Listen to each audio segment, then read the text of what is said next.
Tera gudi guliji, lataya lilongo guliji, Mzuzu mwaji guliji, Nanga kuboma ngukushini gajani, Mwale akotia kujibanyi, Kudi wasaruga gulirabe, Nanga solo walede siya odija, Shiruku goyu yenda banyi, Nangani gonyani sasigurijani, Koro bagani guliji, Mera nanga walugo guliji, Kudi kuboma usteri hausi guliji, Nanga watuta wazuga baji, Naga hata zile diyo kugurijani, Oh guliji, Digudalila inu, Oh guliji.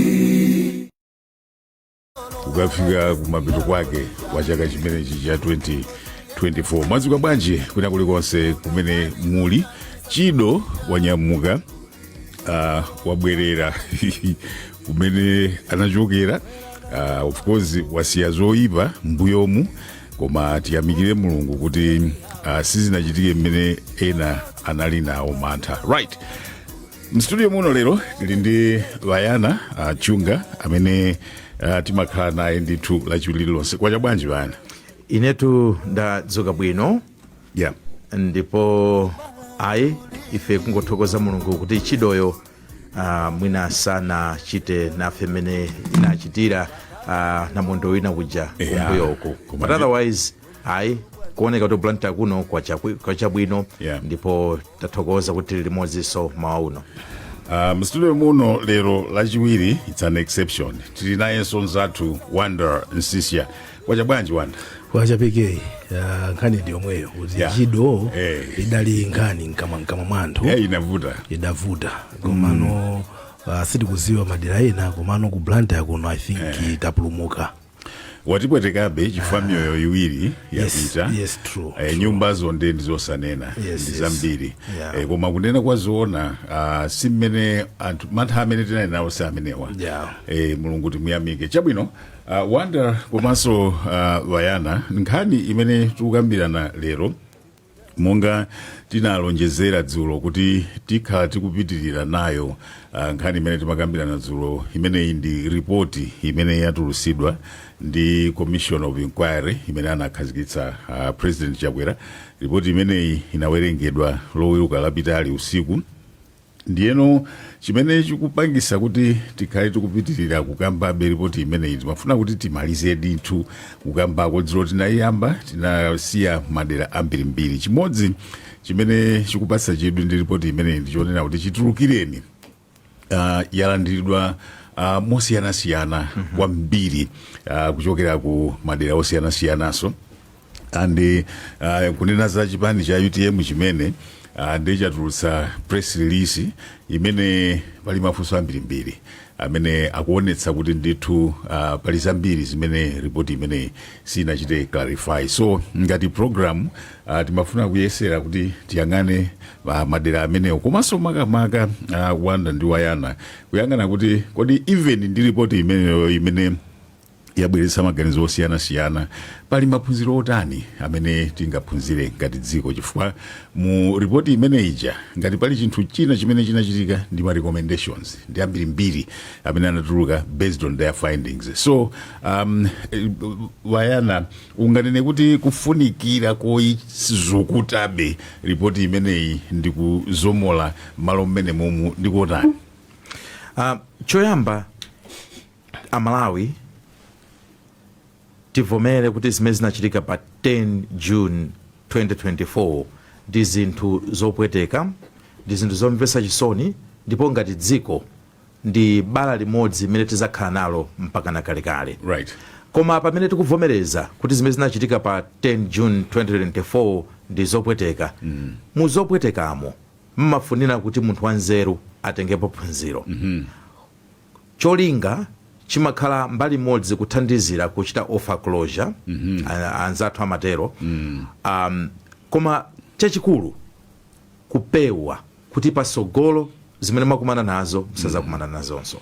Right. So kwambiri ine ndinena kunena kuti kufunikira kwa maphunziro amenewa nkonena kuti tizitha kudziwa ndi kuvomereza kuti ni ma systems amene sakugwira ntchito and lero topanga ignore kuti the 9 zinawachitikira but tomorrow is going to be another group azakhala anthu ena chifukwa nthawi zina timalola kuti ndale zizikhala center stage ama issues ngatawo ndikuyiwala kuti kuseliko kuli maphunziro ofunikira kwambiri amene each and everyone tonsefe titopanga benefit directly or indirectly.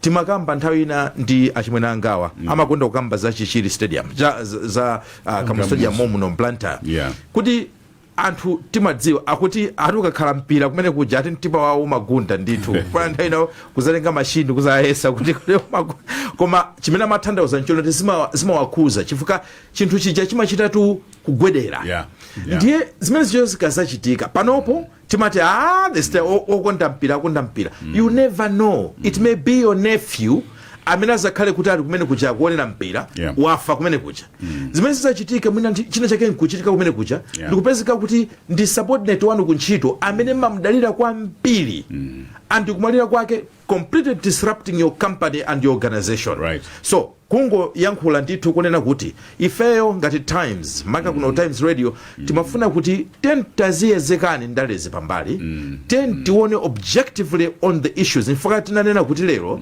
amwina sitikhala ndi ma outside guests koma lero tikhala ifeyo munomo kufuna kuzukuta without fear and favor because Malawi has got to learn.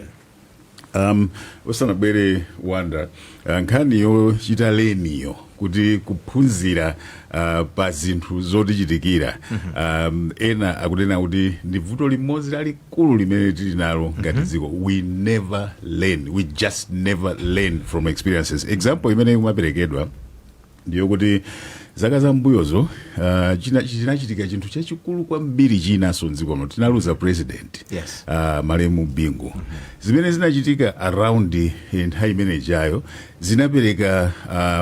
zimapereka message yonena kuti timayenera kuphunzira zambirimbiri kumanenedwa za zipatala zathu the incapacities zambirimbiri and timakambirana kuti tiphunzire zakuti anthu amanena kuti from that day to now zonse zimene timanena kuti we should learn so we haven't learned anything. So that drives the message home importance ya kufunikira kwa kuti zikachitika zinthu zanthu ngati umene when we discuss everything else we must zero in on the lessons and see kuti ngati dziko what do we get. Wanda. I think wafusafuso labwino PK ma lessons athu unfortunately in the heat of a moment aliyesa makanga dino ali charged up kufuna tipange basi komano mukupita kwa nthawi anthu timazirala.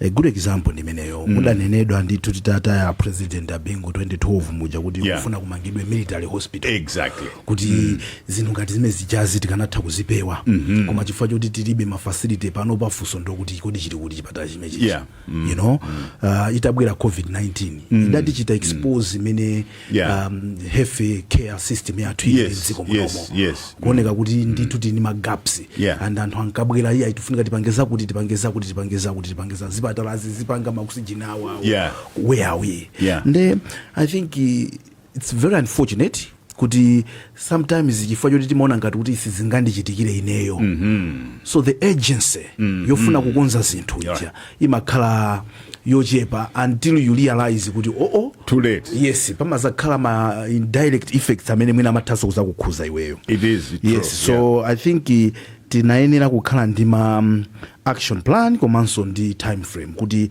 pofika nthawi yakuti tikhawe takhazikisa chakuti koma kungozisiya zinthuzi ayi ndithu tizingobwera kumanena ngati nyimbo.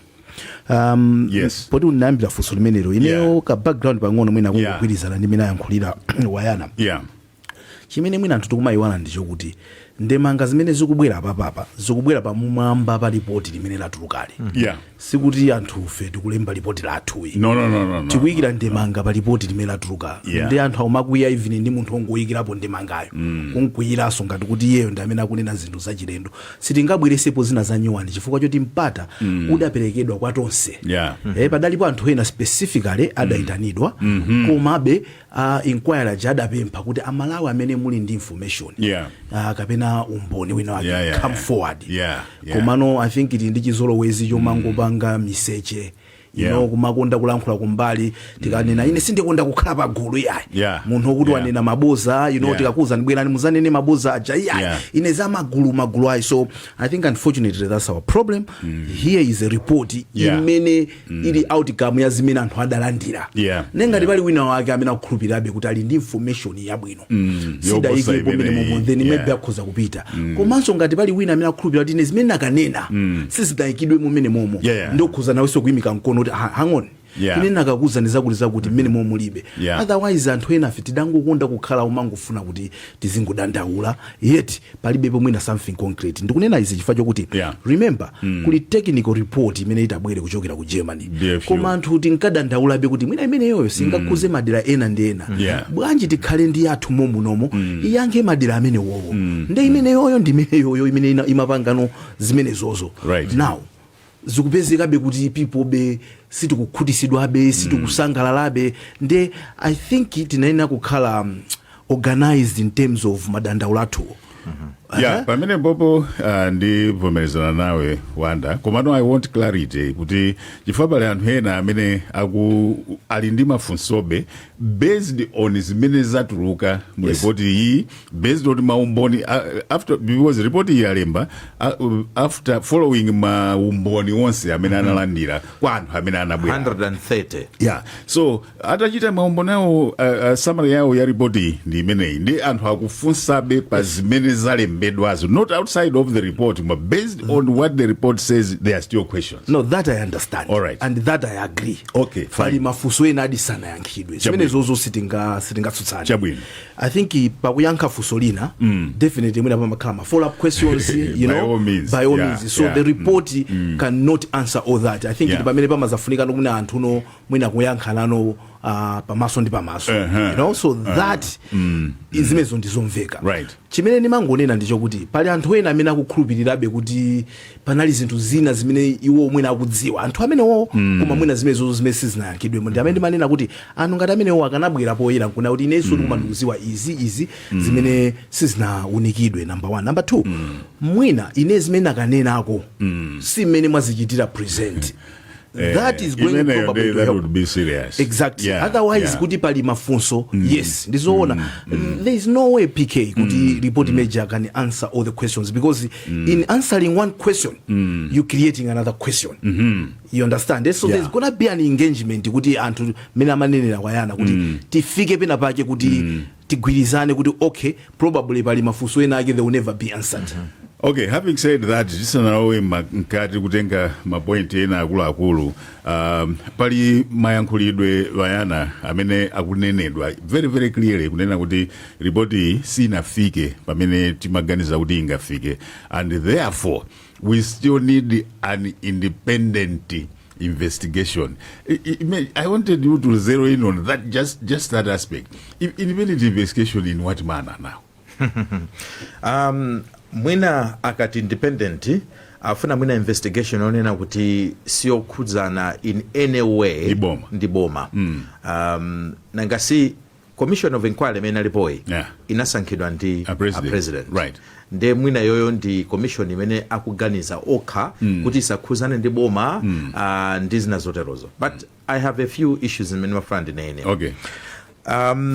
Anthu adziwe zonena kuti amene angapange inquiry panopo or anyone to do investigation sakhala ndi mwayi opitaso kunthungwa kucha ndukaona ndegere pamene pachafika nayi chonse wreckage cha nayi chonse they will rely azagwirisabe ntchito information imene anzawo apereka ntchito apereka sakhalanso ndi mwayi oyeza matupi aja Malawi amene amwalira 9 aja chifukwa anayikidwa and then now even pazikhaidwe zawo sikuti somungafuule ayo they will have to rely on the autopsy reports amene aperekedwa unless chifukwa mukati kwa ine independent it means kunena kuti china chilichonse mupange panokha without necessarily being tampered by what was already there.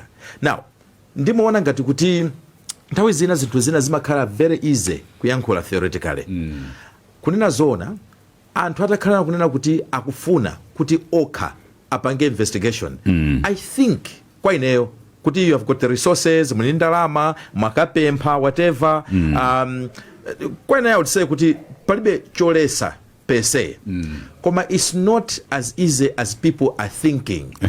Chifukwa for example mwayenera kuti mpange deal ndi MDF, mwayenera kuti mukalowe katikati mwa MDF you still need government permission to do that.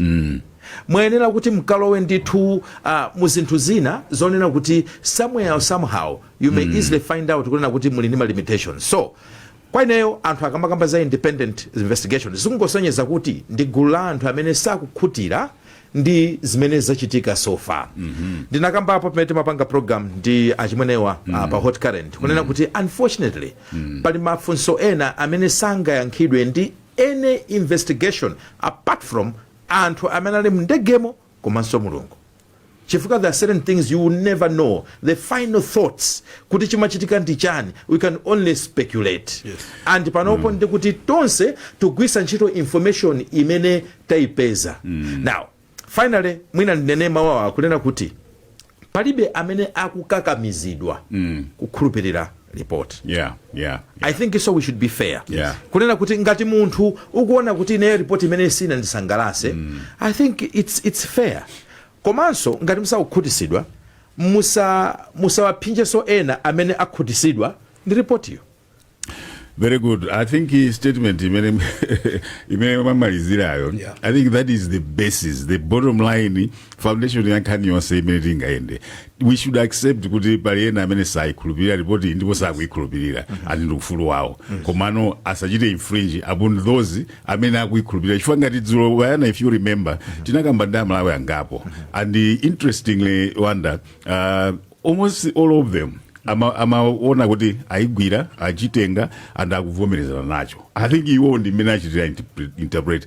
Komano musanapite kuti ali wayana ndi wanda pali mfundo imodzi imene ndimaganiza kuti ikuchita illustrate the fact that pakhoza kukhala more questions than answers.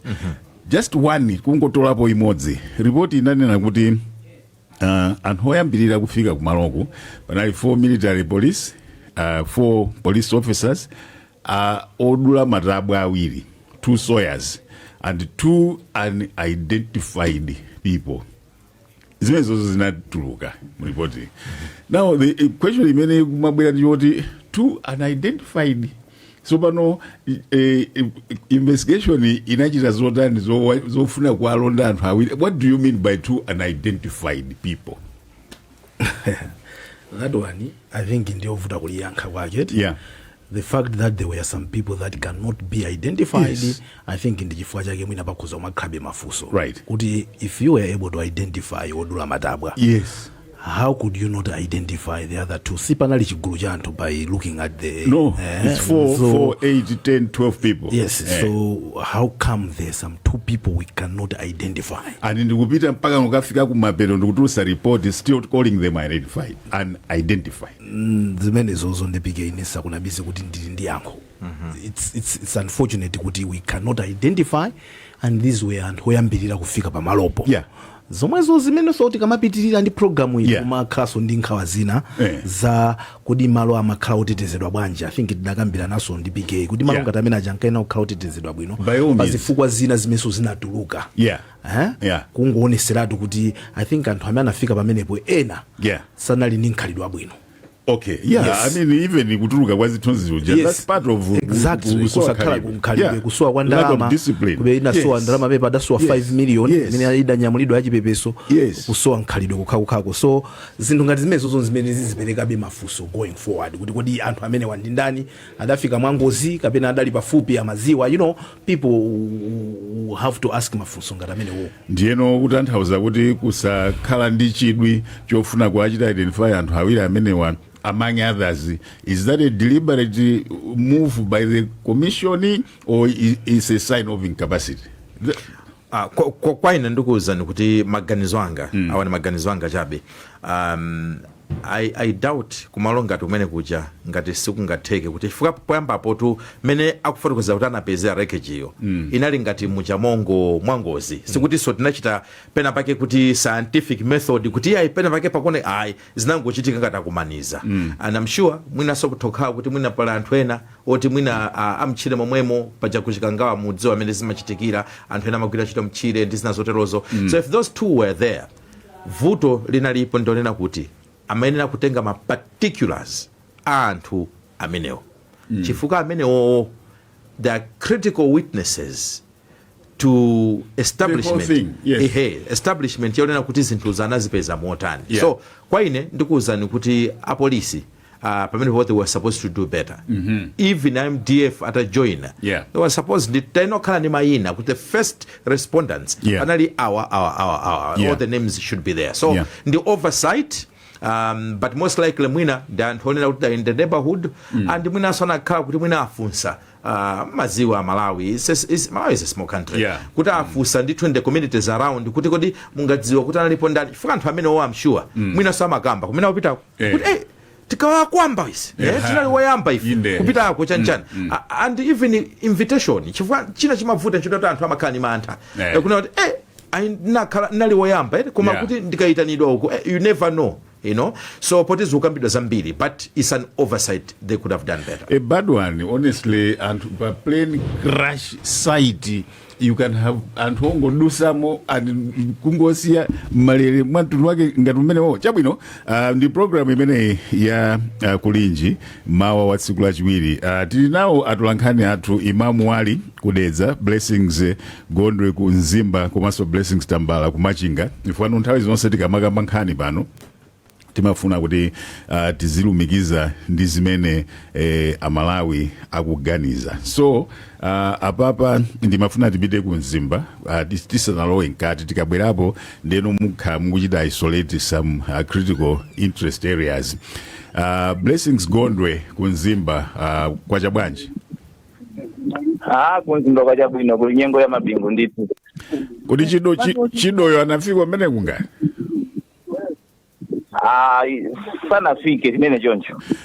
Akuti bwanji Amalawi tikupitirira program yathu ya dzulo kunena kuti za report imene yatuluka tiziti pa ngozi ya ndege ya mu Juni. Blessings.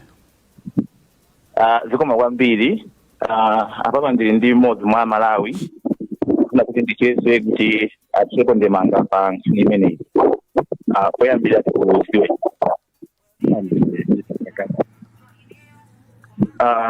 Kodi ripoti imeneyi ya kusana ndi kubopa ndege maiki cha mbino na mvela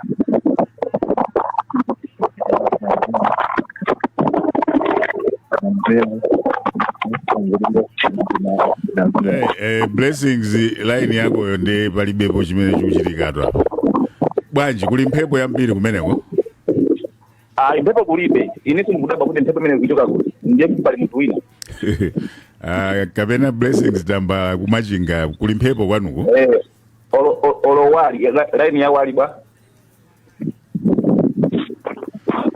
Okay, ndipemphe Blessings Tambala ndi Imamu Wali kuti muchite mute mafone anuwo kuti tikhale ndi Blessings Gondwe yekha ku Nzimba chifukwa kumene kukuoneka kuti kuli khamu ndi tutapitiliza Blessings kungoti guest yako ondesa amaveka nkomwe yayi. Okay. Mtakupitiliza. Yeah. Uyu ndinaiva uji pa radio ma comments ya uji ndinauza. Then kuna dili kuna godi ifeo vina sitina ve mokwanira kumastiru mwada chita ndatu tena tikurukire pa hivyo adati pasira kumastiru mwina ngati simna mveke bwino aina udawonjezere tesere mwachi sanzo kuti ndese ndege mwida endera kutoka kupita uko kuti yachita crash icho ndaza katenga kwambiri chitari chona kuti weather sina libwino kweniso mukati umo kuita ngati dati ma effect tina zaulini ngwauyu kwari ndi driver pilot uyo sono muchipwa ichi sometimes icho chidachitika tena kuti tichivomedeza kuti kava chitika pakaza kwaizi ngati tingatsogoza ngori yayi muntu wachita ndise tasokonezera dara ndikuti pajabu timangosokoneza Malawi choka ndawi konsera vatava ndege zabiri zagwa umwe ndi umwe. Ndiye ngati ziko mmene zayendera mu ripoti ndiko datuluka tingaphunzirepo chani kupita chisogolo ngati ziko mtafotoza chitumbuka ngati you can be comfortable. Okay, kundazi para kuri kuti ise oraboma kuti tisadepukana ngokuti paraona kuti maweza ari makora chani yakona zvinezve chakuti ndege iduke iyo ndege ine ma-effects tunyaki yakona kutoa izonezve chani chifuka izvi itora kuti vanhu vataimyoya inandi ndimo ndingayoyera tinaita kuti asagira chakusazirapo chikuwaka chakuti kata vanhu tivanandi ari yese ana tivakanono twake kuti vanhu vafike paconclusion uviro kuti conclusion iri apa zvangu takuya tikoti nandi kwenini vakona kuchita kamuna kuti vadhibhayane kuti mpaka vhidho chiite ichivhimare but otherwise ivi vachitika ai mene mandimene ndachezera ndi mmodzi mwa Malawi kuti sapo ndemanga pa nkhani ya ripoti yokhuza ndege yomwe inagwa kuchikangawa. Ndikutokoze kwambiri Blessings Vayana uchita summarize bwanji response ya bwana awa kunzimba. Komalizirako akuti iyayi mwina tivomere kuti zimenezo zinachitika kwamba kuja manena kuti mwina ngati kulikotheka kuti ngati pali information ina atha kuzaonjezera mwina ma areas amene anasalira kuti mwina sana malize almost implying ngati kuti patokhala a secondary kapena ngati kuti magapsiwo patakhala kuonjezera pa nthawi inayo mwina anzanga wanda amamva chifukwa ndinaliso nazakhala distracted kumzimba kumweko panali emergency message imene mafika koma kwambiri akuoneka kuti he's not fuka magulu amalawi amene alandira nkhani ena they're very charged ena you can tell like this gentleman kuti is very calm about it so again manena zija kuti anthu you can't expect kuti anthu achilandira chimodzimodzi and abambowa is a good example. It's very important kuti investment organization chifankhani at some point has to come to an end. There has to be closure and closure ibwera through my reporting ngati amene wa my investigation ngati amene wa so if these investigations are not producing the required effect then we have a problem. Tingopitira atu kudedza kwa imamu wali imamu kwa chabwanji kumeneko kudedza kwa chabwino PK quickly Blanta ili bwino kwa basi quickly akuti bwanji Malawi za report avandirinda Malawi nande timve kuti iwo za report limene latuluka weekend imeneyi kuti akuti bwanji kuyamba kwina tikudziweni dzina. Ine ndi Collins Magoga ndimakhala mu desa mumuno pa desa town ndimakhala mu airfield. Chabwino report imeneyi imene yatulukale mwalimva ripoti ndithu Saturday nalimvesera ngoti linali lalitali sinathe kumvesera lonse nkumaliza. Chabwino simunathe kumvesera lonse komano mwina kupita chitsogolo ndi zomwe mwamvazo mwina ndi maphunziro ati amene tingakhale ngati zoti dziko tatolapo kuti mwina mtsogolo tidzakonza.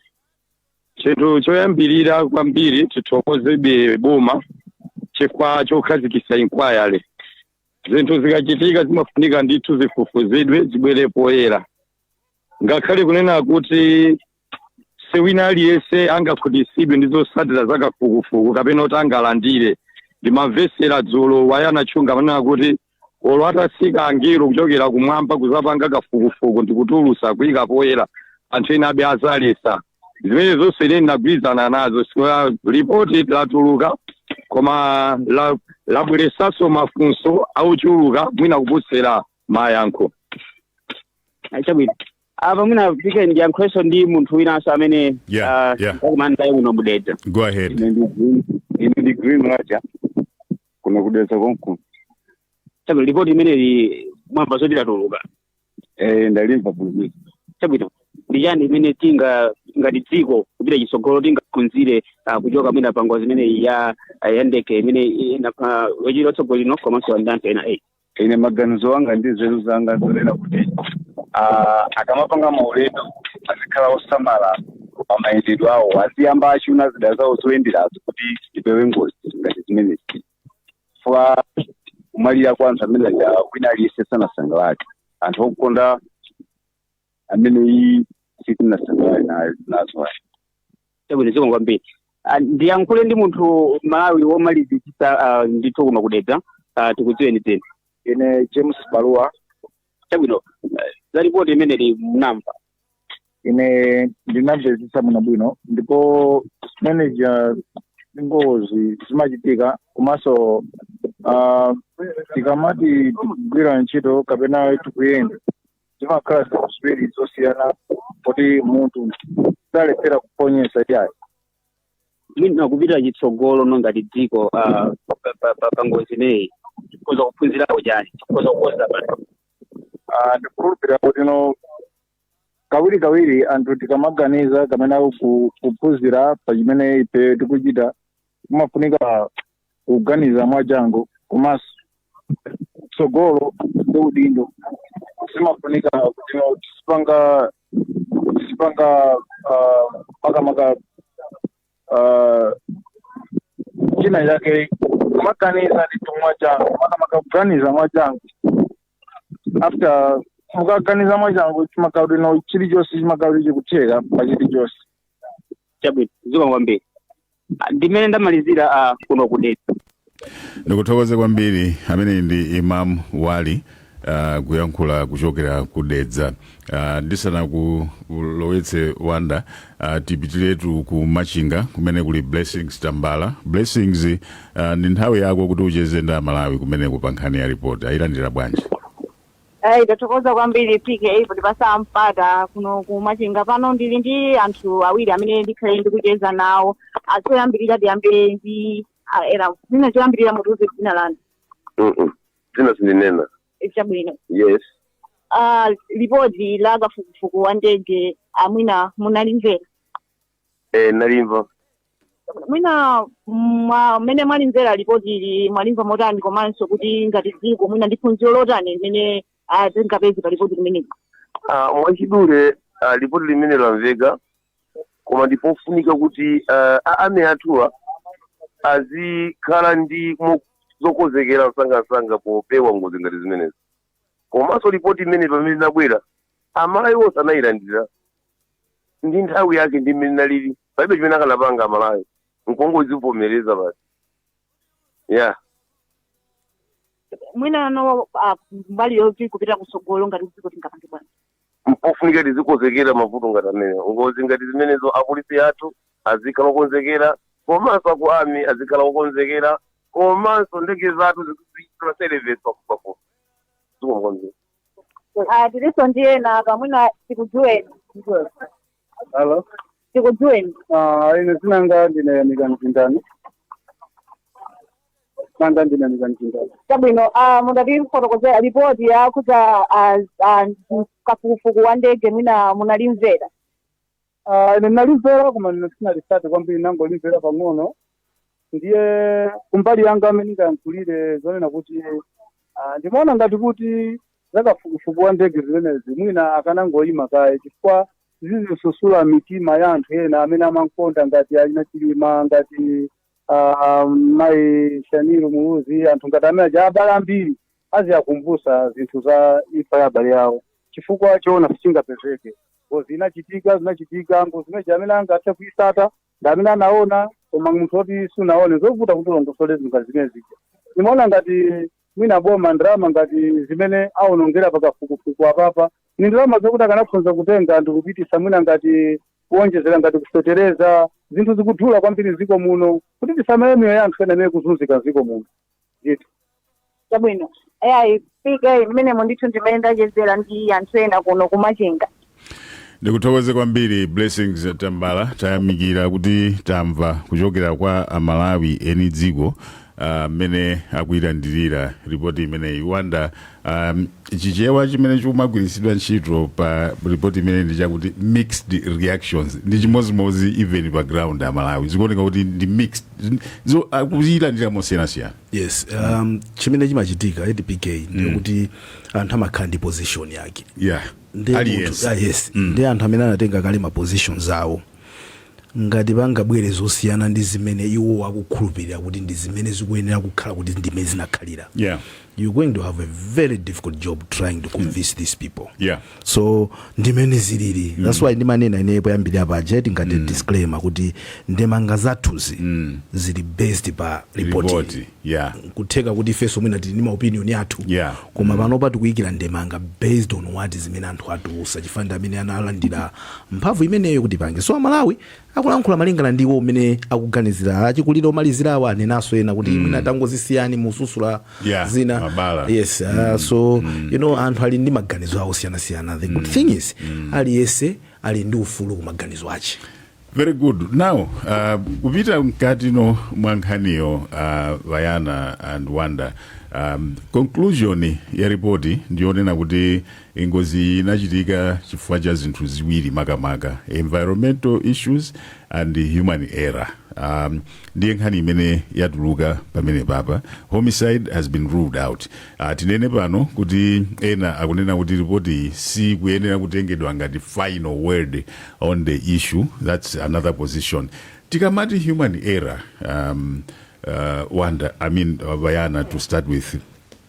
Ndimaona ngati kuti ndi dera limene titali unika bwinobwino tikozopeza maphunziro ochuluka, and if it's an error done by humans, it is also something that can be corrected by humans. Tikutanthauza chani tikamati human error on this kuripoti?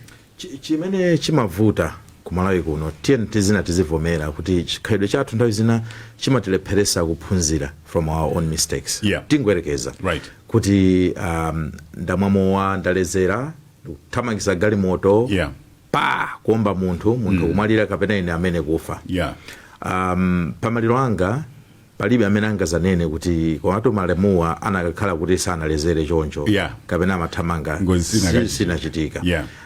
Timati ambuye wamukondesesa wamutenga. Ena timati ayamfiti analowererapo zinazoterozo.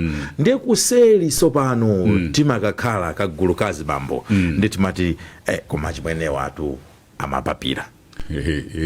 Motolongozi ndi nkhani yake omweyo. So because of that mukumbukira Wanda nasanena kuti nthawi zina timakhala ngati ndife anthu okonda miseche. Kakacha kathu kamachita olo mbale wanu muchita kudziwa kuti uyuyu watenga matenda wafa. You find out kunena kuti that is going to be completely ignored. Chifuka nkhani imene tizikambirana ndiyo nkunena kuti mwina wake pantunpato tukungofa chiuchitika ndi chani. So tiyambe motere. Kafukufuku amene watulusidwaye akusonyeza kuti mapilot amene anali mndege imeneyi license zawo zinali not chizungu chake nchonena kuti zinali zote sapanga expire. Anayi ma license akutha titero. Anzanga wanapanga kafukufuku anapeza kuti ka license imakhala every 6 months umene wapanga renew ngati pilot. 6 months? Yes. Wow. Yes. Standard procedure. Now, does it mean kuti ndekuti makhala kuti waiwala kuendesa ndege? There must be a those are reason. international standards. And kama international standards, it doesn't matter. Kandi we serikali, ka civilian, ka Malawian, American, ma standards palizifukwa zimene eni akeo akaswiri ozi wankaniza ndege ndikaendesedwe anapangira zimenezo. So one panalibe compliance. Now ngati sana komere misonkho ya oyo ndefu sonkumati kodi panalibe anyone above wonesesa kuti ma license wa akhale renewed and ngati unsanally renewed why were they allowed anavomerezedwa bwanji kuti anyamule anthu and not just kunyamula anthu koma anyamule vice president of the country wadziko ma human errors okawoka. On top of that akukamba ponso kuonena kuti pali nkhani iyi yokuti mthupi mwawo chifukwa kumakhala ma medical tests umayenera kuti azikuyeza mthupi pafupi akuti matupi yawo they were not tested, ma medical reports awo sikuti anali current chezo kuti magwisa ntchito chimenecho are not current kutanthauza kuti mwina kanali vuto la maso kanali chani sizimaziwika, mwina panali mtima kaya chani sosaziwika zimenezo sizololesedwaso. Right. Again, another human error and oversight on the part anthu amene amayang'anira nkhani imene ya ndege. Chachitatu kumbali ya human error tauzidwa zonena kuti anzathu amene amayendesa ndege akamayamba ulendo wawo amayenera kutenga report, weather report report ya zanyengo kuti kumene akupitako kuli bwanji, amatenga kuchokera ku meteorological office akuti maulendo osawira anapita ku mzuzu sana pemphe ma weather report.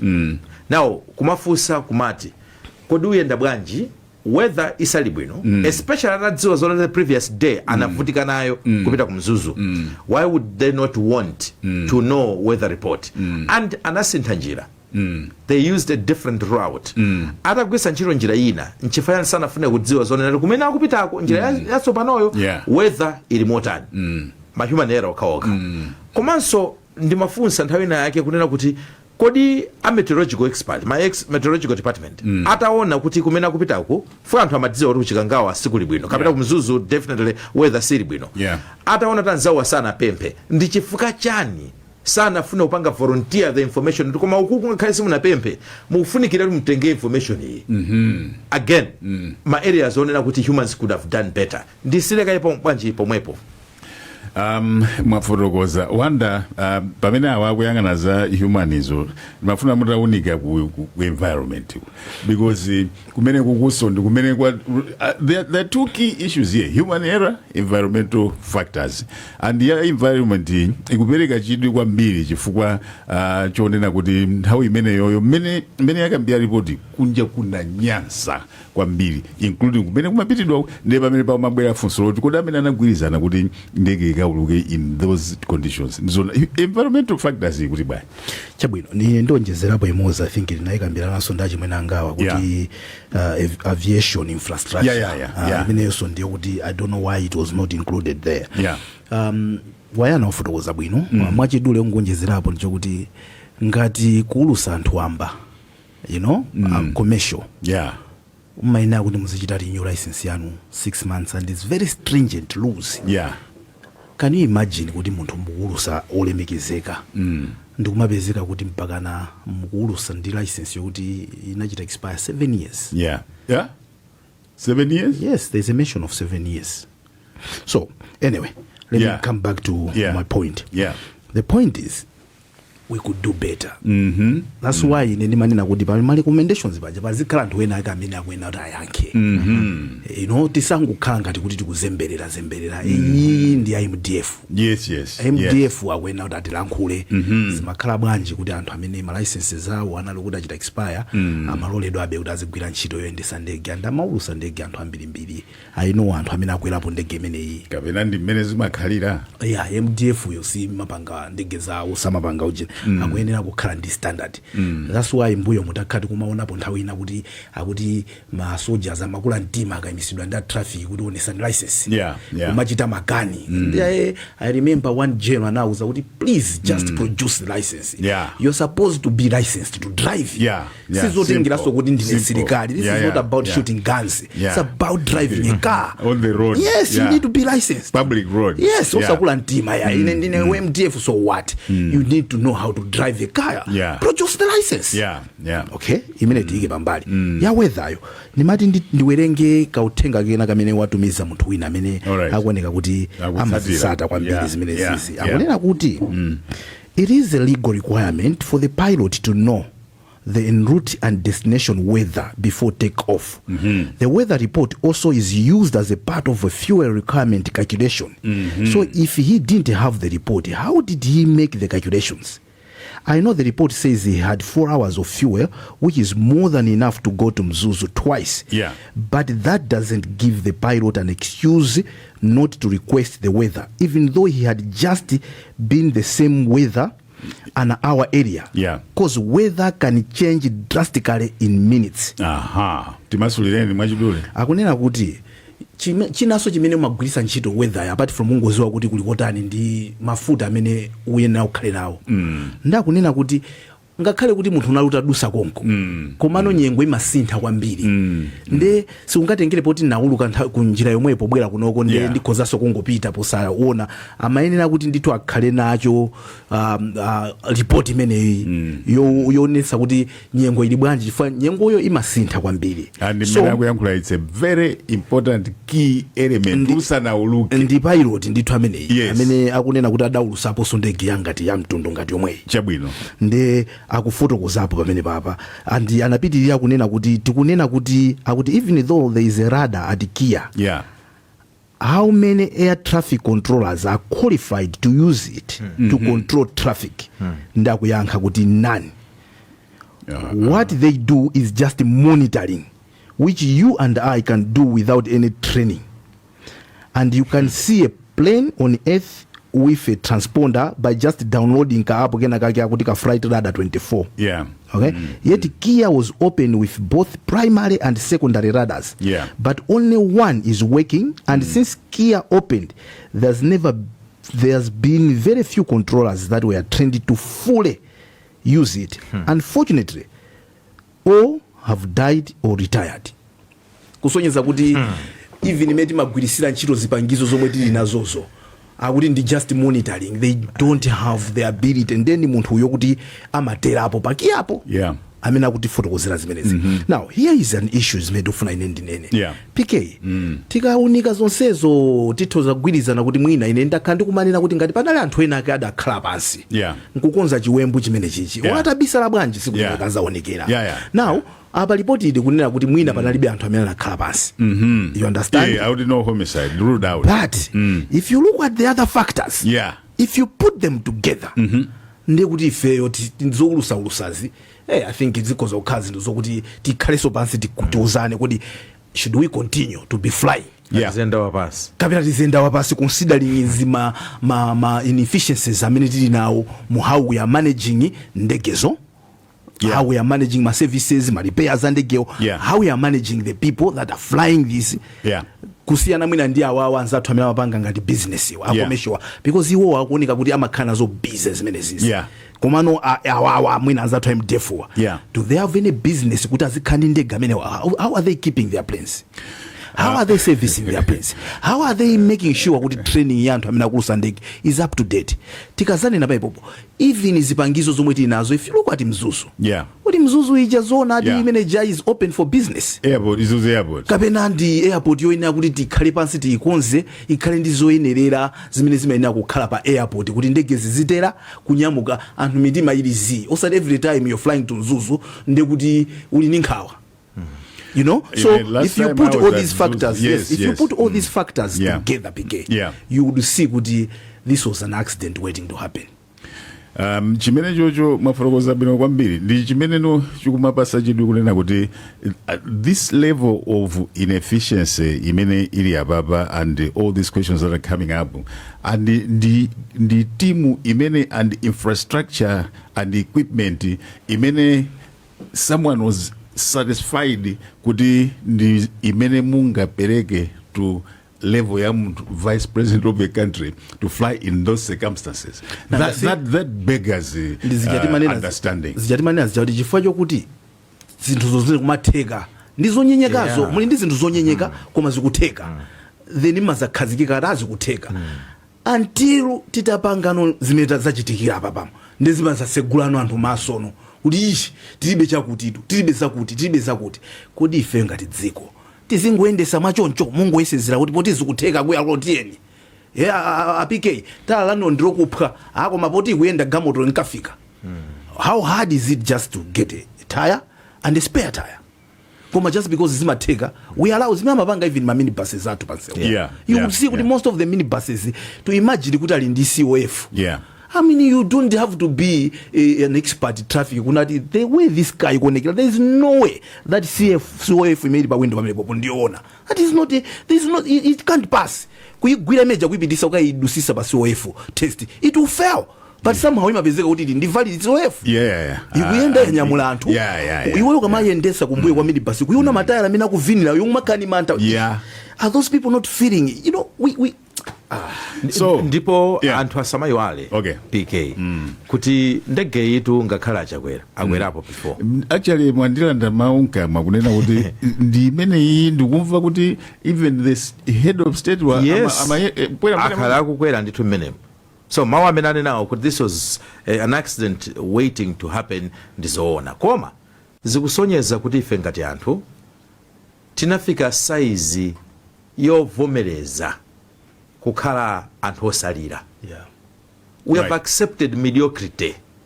Chifukatu mabwana akumenekoko ndi anthu oti amapita ma training kunja, amachita travel, amakatenga allowance amapita kunja, amadziwa ma standards akunja kumene zinthu zilili, koma somehow basi kungovomera kuti basi bora chikuyenda bora akafika moteromo.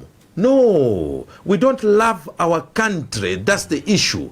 Komanso wina adanenapo mawu amene ndifuna kuti ndanene. Munthu wina wachikulira ananena kuti tidakakhala kuti sitikunyambita ndalama zimene zimayenera kuti zipite zikagule ndege zabwino, mwina sibwezi tumakhala ndi mavuto ngatawa. Chifukwa mchaka chino cha 2024 kumagwisa ntchito ndege izi zopanda ma black box zina zoterozo zonena kuti zili ma challenges ake. Anthu ena anzathu ma neighboring countries anazichita decommission kale. Zambia decommission Donia in 2009 pamene anasiya kugwiritsa ntchito kuti awawa andinte ingozi tachitika nayankhula ndi munthu wina wa dziko lino amene anandiuza zonena kuti Donia mu nthawi ya weather yoti bad weather imachita it's a very rough plane ndipo simungafune kukwera. And yet ife zimene zotimadziwa mabudgeti nkumabwera kumosafuna kugula ina mwina chifukwa kuti ndalama anthu afuna azinyambita ma upstairs amene anthu akumanga Malawi ino asogoleratuwa mutati muphatikize mutagula ndege yabwino yokuti asogoleratu nkumatha kukwera. We don't love this country. So pano pamene mukamba za mabudgeti zo nkhani zake izi ndizovuta chifukwa budgeti ndalama zopita ku MDF sizima auti ndi za ujeni za national security za national security. So pano mumakhala ndi malamulo anthu ngati umene kutanthauza kuti palibe wina aliyense amene amayenera kumafunsa china chilichonse chokhuzana ndi kumene, because the end result ndi imene yokuti no ndi chimenecho kumakhala ndi ndege zokuti 20 years outdated. Ngati America imanena amanena ndithu I want to push in $10 billion more to the military. They cannot give the specifics. Yes, that is not kunena kuti want to develop a new plane. They will not give you certain specifics. Koma chimodzi chimene chapangisa kuti pazikhala katangale mdziko muno ndi nkhani ngati zimene zizi zomanena kuti izizi nzasogoleri ndi makampani even security mudziwa zonena kuti malo ambiri even allowance ya bwana simaidziwa nchifukwa anthu amapakula. There is no transparency. Ngati mupanga zinthu zachilungamo, why would you, if you deserve those perks, why would you want to hide them? So for me ndikuwuzani kunena kuti apa timayenera kuti tionjezere budget yathu yokuti tikhale ndi zipangizo zabwino ndege zabwino. Budget ya kumeneko imene simaziko kuti maenda budget we are not too sure ngati takagwiredi. That's the point. Exactly. Number one. Number two, just to come in quickly nkuteka kuti alipo anthu amene mwina amayang'ana ndege zimenezi amene amakapereka utenga kuti ndege zikufunika zitakonzedwa. That's very important point. Komano it's possible amanyozeredwa.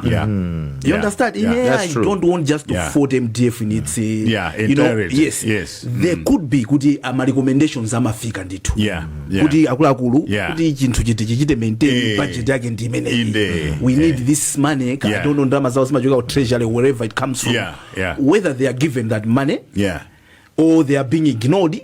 Iwo ajabe ndi kumapitiriza kugwisa ntchito chinthu chokuti akuchita kudziwa kuti chinthu chichi chikwena ndi chikonzedwe ndi pamene pamakhala mavuto chifukwa anyamata atwe amene mwina anaphunzira bwino ntchito yawo amagwira mbali yawo by all means amagwira imamba kuvuta akamafika ku mabwana akuno kuyipereka kwa mabwana iwe zimezo zisiye kaye zibe ntchito. So tiseka bwanji tiyambe ndi Wanda.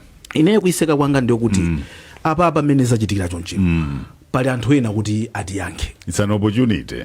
And tikuyenera kuti tikonze zinthu titengerepo somwe apa kuti ndi zinthu zinaso zimene tikuyenera tiziunike. Achunga manena zimene madandaulira ineza Kamuzu Stadium. Ine have been there PK. Imayoyoka stadium imeja ikumagwa zinthu siku inakiti na imakusikwa stand. mapieces ini kumayang'ana chimene chijachi tikanachitseka ati konse chinatsekedwa apo anthu anachisegulira chifukwa chakuti anthu amati yaye madabe aziseweredwa apa so ife ngati dziko ndi zinthu zina zake zimene tikuyena kuti tizipanga. These are basic things. If we can't then ndimene mani azija kuti anthu ena akuti we are a kwashi state. We are a kwashi state kuti tungokakamira kuti ndife dziko kwa mwina bwezi tisinafike pa dziko pakena kachina kake. No, this is a country. And then we have to do the basic things what every country does. Koma report just like other reports ngati nthawi imeneyo timanena za anatina siya president. My recommendations were, gentlemen, let's take them seriously. Bayana. Mawanga omaliza ndonena kuti ngati sitichitapo kanthu pa report hii then this was a waste of resources and a waste of time. It was better munakangokhala adi motero muja opanda commission of inquiry. Chifukwa cholinga cha inquiry ndifuna kuthandiza pakhale closure komanso kuti titenge maphunziro oti msogolo zimene zisazachitikenso. So ndipo pali mawu amodzi amene ndimalizira amene ananenanso mzanga Wanda kunena kuti pali anthu ena apapa amene analephera kugwira ntchito yawo. Ngati amene osalozedwa tingoyerekeza nkhani yoti kunabedwa 5 million. Tikuwadziwa mayina anthu amene anapita kumene kucha 12 anthu amene achani ma suspect. But unfortunately, but two unidentified. They can find two identified. Analo mpaka na makasakasaka. Mpaka unidentified. We need to be serious in this country. Anabandi umwewa ama udindo awo ama jogera maujeni. Ma 4 military and 4 jauli ya polisi wamenewa. Ndabana ni mpavu bandege zimene.